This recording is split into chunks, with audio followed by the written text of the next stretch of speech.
দিনহাটা থেকে ৮ মহিলা ও ৯ শিশুসহ ২৮ জন বাংলাদেশিকে গ্রেপ্তার করল পুলিশ। দিনহাটা স্টেশন চত্বর থেকে এদের গ্রেপ্তার করা হয়। পুলিশ সূত্রে খবর, বেশ কয়েক বছর ধরে এরা হরিয়ানায় শ্রমিকের কাজ করছিল। সেখানে বাংলাদেশিদের ধরপাকড় শুরু হলে ৩ মাস আগে এরা বিহারে চলে আসে। সেখানে ইটভাটায় কাজ খুঁজে নেয় বাংলাদেশিরা, কিন্তু সেখানেও বাংলাদেশি খোঁজা শুরু হলে দেশে ফেরার জন্য দিনহাটায় জড়ো হয়েছিল এরা।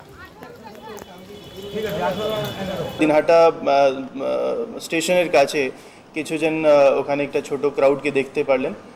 সাসপিশনের আধারে ওদের যখন জিজ্ঞাসাবাদ করা হয়, ইন্টারোগেশন করা হয়, ওরা বলল যে ওরা বাংলাদেশি ন্যাশনালস, আর অনেক সময় ধরে ওরা হরিয়ানাতে ছিল। তারপরে হরিয়ানা থেকে এরা চলে এলো বিহার, অ্যান্ড বিহার থেকে এরা শিলিগুড়ি হয় কালকে এরা এসেছিল কুচবিহার। তো এখানে আমরা যখন জিজ্ঞাসাবাদ করে আমরা জানতে পারলাম যে টোটাল 11 জন মেল, 8 ফিমেল আর 9 জন মাইনার্স এদের সাথে ছিল।